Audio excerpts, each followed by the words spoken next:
Okay, we are live. Hello, everyone. This is Abigail speaking from C Labs. I'm part of the social media team here, and I'm joined by Peter and Chris. If you guys want to introduce yourselves, just what your name is, what you do, where you live, that would be great.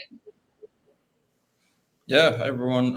My name is Peter Olashino. I lead growth in Africa at C Labs, basically do a lot of marketing and positioning. I'm based in Nigeria. I'm based in a town called Akure, just few outside, just few hours outside of Lagos. Yeah.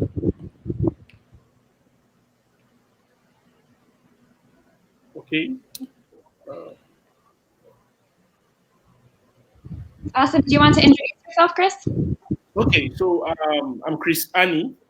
I'm the CEO of Digital Abundance, a company that is using the internet and emerging technology like Bitcoin, blockchain to cause economic and social change in developing and third world nations. I lead one of the fastest growing education tech platform called Daba, which is a subsidiary of Digital Abundance Limited. I'm a teacher, a crypto capitalist, and I love to see people succeed and become wealthy.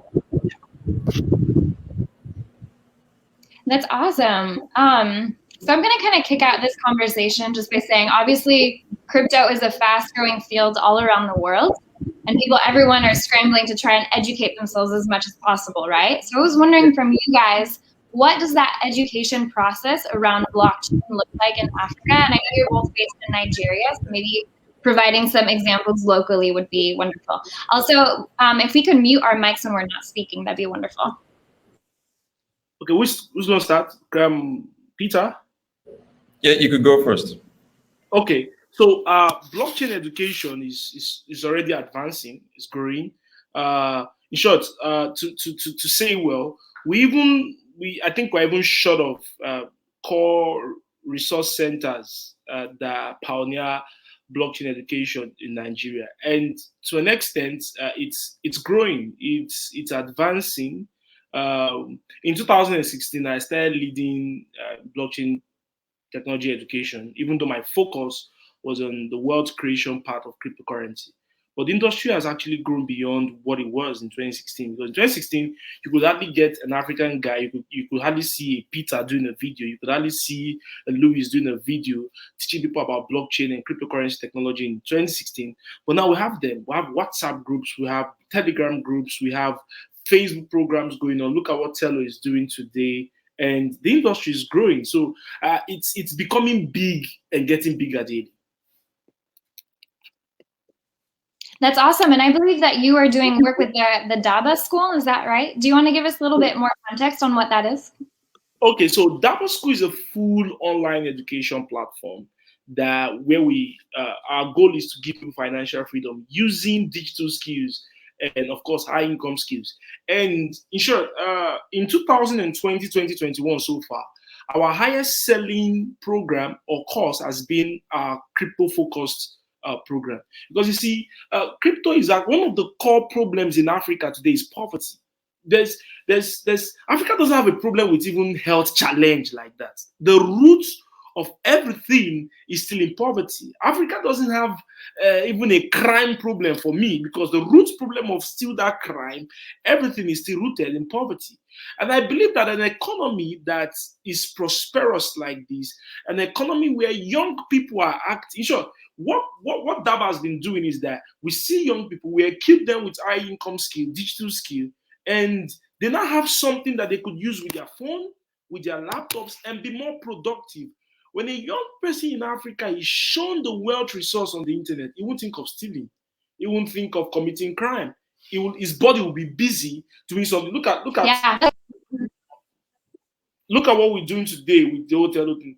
From morning to evening, we're there talking crypto, talking blockchain. Either you're trading, either you're doing one coin, whether you're doing this other coin, and it makes you productive. So Daba has been instrumental in seeing that young people in Africa move from poverty to prosperity. And one of the core tools we've used is cryptocurrency education. That is amazing. I love hearing about this. And does the school mostly teach tools to become a developer and build, apps on blockchain, or does it mostly teach how to invest, or both? Okay, we teach how to invest, we teach how to make profits, but we are yet to incorporate our developers program. It's one of the on our roadmap for Q3. Okay, we want to bring in blockchain development as a coding. We even want to bring in coding as a core skill on our platform in Q2. So Q3, we'll be looking at blockchain engineering, blockchain development. There are going to be full courses coming up on Daba. So a lot of you should just watch out for what's coming. In short, aside that, we are also like a platform where cryptocurrency projects can come reach out to us. Hedge funds, now they're doing it. They reach out to us to get our students who are skilled in certain areas to work in crypto companies. And I may not have a detailed data or for this, but I can say now that in Africa today or in the world, cryptocurrency industry is among the fastest job creating industry in the world. I may not have a cool data to back this up, but it's happening. As I speak to you, I have crypto projects who come to me and they want to hire 10 people from Daba. They want to hire 5 people from Daba. They want to hire 6 people from this platform. And content creators, developers, community managers, traders, hedge funds. Hedge funds are looking to get cryptocurrency traders from Dapple School and put them into their platform to help them create wealth. So the industry is growing and Dapple too is contributing big time in Africa. That's amazing. I love hearing that. It sounds like it's also a hub then where other organizations come to take talent, you know, and to kind of build their own platforms after that. Peter, I'd love to hear your thoughts on all of this. What education has looked like. What are your thoughts?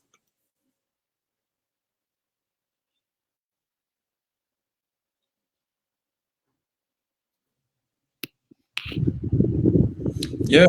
So just to add to what Chris said, personally as well, I believe the blockchain and cryptocurrency industry is one of the fastest growing in Africa, and this is a whole industry that's based on the internet. And the interesting thing is, Africa has a very fast growing mobile adoption rate, right? So I think about 700 million mobile phone users are projected to, new ones are projected to be available in Africa in the next 5 years. So this shows that any industry that's based on mobile phones and the internet, which people can use mobile phones to access, is something that's fast growing. And blockchain is a very innovative technology that just cryptocurrencies are just one piece of the puzzle, but this is the main thing that has attracted a lot of people into the industry, because they could trade,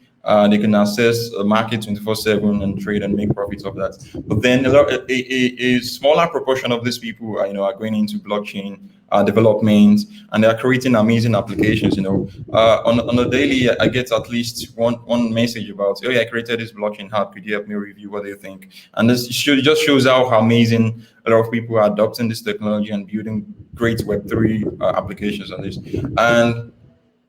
And the thing is, some set of people created a blockchain app that could be used for voting, and they deployed that in their university and they tested that out, and it works so well. So it just shows you that a lot of people are leveraging this technology to build solutions that could solve problems in their immediate environment. And we are very early in the stage. There's still a lot more to explore and go into. That's awesome. So I would love to pivot a little bit and talk about inflation now. I know that Nigeria has really high rates of inflation as compared to other countries in sub-Saharan Africa. I believe it was 18% in March. Can we talk a little bit about what cryptocurrency can do to hedge against inflation, and particularly in Nigeria? And maybe Chris, do you want to kick us off, and then Peter can follow? Okay, so you see, I woke up today and on Twitter, the news now is that Nigeria's inflation rate is at 18%. Of course, that's a lie. 18% is actually small. We're looking at something like 30-40%. It's catastrophe happening. Now imagine if Nigeria claimed it's my country, the giant of Africa, is suffering this level of inflation, because there's no more productivity going on. So the average Nigerian has an hedge. What's that hedge? Crypto.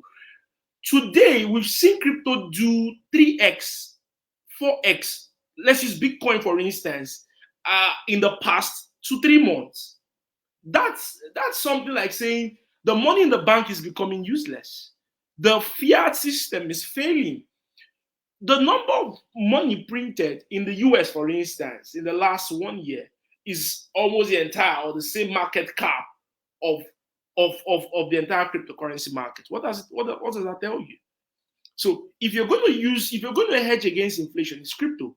And it's as simple as buying and holding. It's as simple as buying and keeping and storing. Because you see, if you have money in the bank, you lose value over time. But if you have crypto in the wallet, you gain value over time. And it's about value. And one thing about inflation is that inflation is an indirect tax that you don't know, but it's eating your wealth over time. It's like ants eating a precious food, and you may not see the cake turn apart immediately, but immediately you want to go eat the cake. You notice that a part of the cake has been taken away. If you bring that cake to the market, if it was priced for $1 before, it will be priced for $0.5 later. Why? The ants are eating. Inflations are like ants eating up a cake underneath. They're eating the wood, and you'll be there. Oh, you're still seeing the face of the cake. That's what's happening to Nigerians who are not yet in Bitcoin, and they're keeping their money in the bank. They're seeing the money in the bank. They're looking at the face value, but in the real sense, the 10 million is no longer 10 million by the time you want to go use it to spend in the next 30 days. What's going to happen? When your 10 million goes back and you can't even buy a property which was 5 million last 2 years. It's insane. Inflation is ant eating. It's eating our cake. The money is our cake. Inflation is the ant. And if you don't get your money out of the bank now, you will miss out on what is looking like, or what is already like the greatest form of wealth transfer in this decade. I love this analogy, by the way, the ants eating the metaphorical cake, the money. I think that's perfect. I'm going to start using this. And then speaking of a way to protect against inflation and hedging against that, Peter and I work together at C Labs. And Peter, I would love to hear your thoughts on Valora and how this can be used as a way to do this. Yeah, I think Chris made a very valid point. And one interesting thing is a lot of people are getting to know about the crazy inflation rate. So before it used to be the tech savvy people, the digital native people who would know about how crazy the inflation rate is. But now at this stage, it's now a lot of people are getting to know. Not just the tech people, not just the educated people, even the illiterates are getting to know. And a lot of people need tools that could let them access, more stable currencies. A lot of people are getting their money into cryptocurrencies like Bitcoin to save their value. But some people prefer to have their savings in a much more stable currencies that wouldn't really, go down or lose value. And I think Valora is a very great way of saving your money. It allows you to access digital dollars that you would actually find very difficult to get in the bank. So if in Nigeria at the moment, it's difficult. There's this capital control mechanism going on right now. The central bank is limiting the amount of dollars people can get access to. And I think a similar scenario happened in Argentina. I think currently happening in Argentina, where there's a maximum amount of dollars you could get, which is about $200 monthly. Now, what if I have $1,000? I want what of the money I want to put into dollars, right? So the Valora app lets you access these, and you can easily store your money on the Valora app. So, and one more thing that happens, and a good example is in Argentina, is the people save the money under the mattress, right? So because they can save the dollars in the bank, there are higher chances of the banks confiscating that dollar. So they need a very safe tool, and that they could easily access US dollars or any other stable currencies, and they can easily get in and out of that stable currencies quite very easy. So I think Valora gives people a lot of option to get into stable currencies, save their money in stable currencies, send it to anyone, anywhere in the world. And the best part about the Valora app that personally I enjoy and I like is because it's super cheap. And Chris, I know you agree with me. One problem with that's currently in Africa is the intra-remittance problem, right? So it's easier to send money. Yeah, it's easier to send money from Nigeria down to the USA compared to sending money from Nigeria to Tanzania. So this creates some sort of some sort of lock between African countries. They can't connect with each other and trade because there is no financial tool that lets them, transfer these funds easily to them.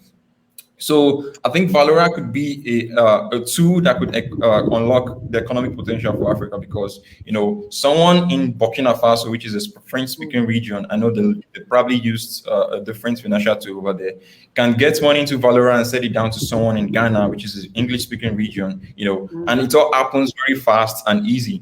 So I think these are some of the advantages that blockchain has brought to us, and Valora is an example of this too. And I think everyone should get on it right now because personally I use it a lot to send money to Kenya, send money to my friends in Uganda, and I use it a lot. So yeah, inflation is crazy, and a lot of people the awareness is growing very large right now.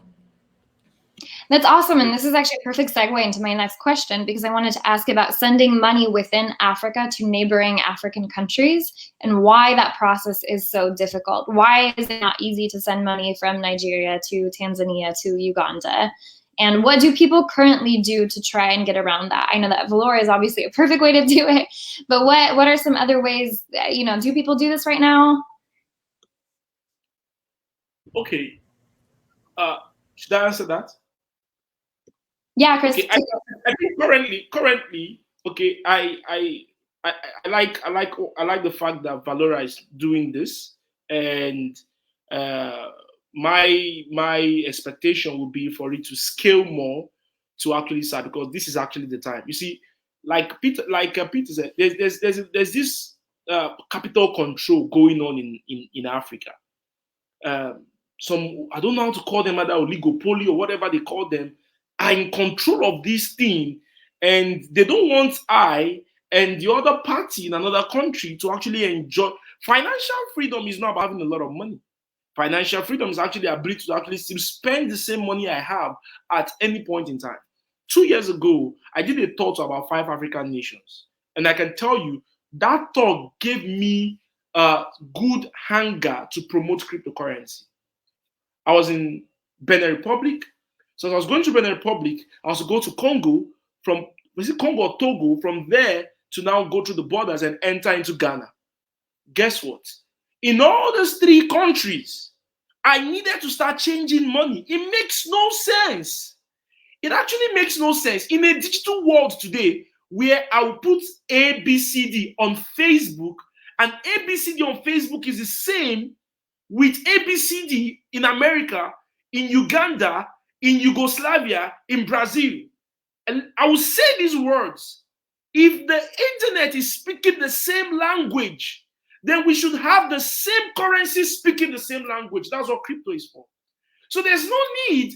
Why should I go to Ghana and I'm changing CFA or cities on a road trip, and time is wasted, innovation is lost, the stress, in an era like this where on my phone I can send a message. See, if I can use WhatsApp to send message, if Peter, I don't know where Peter is today, but if Peter is somewhere in Cote d'Ivoire, I should be able to send Peter. If I send Peter, hey, hello Peter, I should be same hello Peter I send on WhatsApp.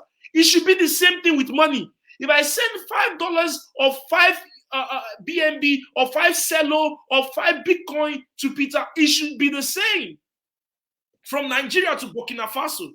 So why is it so like? So this is what crypto is solving for us. Because if the Valora app is doing this, I bet you Africans will jump on this, because it's now easier for me to see.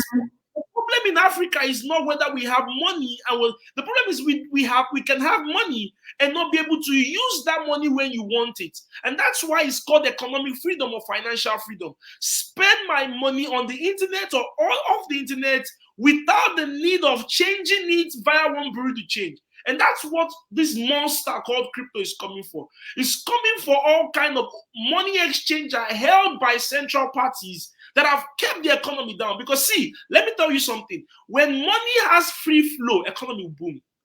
When there's free flow of money in the economy will boom. But when there's only money available to a set of people to be able to move such, You and I will have capital flowing. You and I will have money flowing, and it will hinder the economy. It now means that the guy who is in Cote d'Ivoire will not be able to sell fish to me because I can't give him CFA. But if the guy knows that, and there's a village like that in 2018 in Argentina, I watched that one on YouTube, where Bitcoin in Argentina, where the villagers, the ones selling fish, the fishermen in the village with their vegetable and the fish, when they want to, instead of them selling this thing to get bank, there was no bank in the community. No bank in the community. So what they do is the people coming to buy from them get the money and give them Bitcoin. So they go to within themselves create local exchangers. I sell the Bitcoin to you if I need the cash. And if this person is not accepting Bitcoin, there's a small village in El Salvador, a small village where they practice the crypto economy. They have a Bitcoin beach, they have a hotel, they have market square, small, and they don't have cash app. They don't have access to Western Union. They don't have all this access, and they use Bitcoin. That economy has built a full Bitcoin, a full crypto economy. That's the next goal for Africa, and that's what crypto is coming for. I totally agree, and I think that there is so much potential here. I mean, that is exactly what crypto is for, isn't it? It's empowering people and giving them freedom. And that's what's exciting about Valora, is that you actually can send money to people in different countries. And I don't know if, Peter, you have anything you want to add on Valora specifically and how it's currently being used?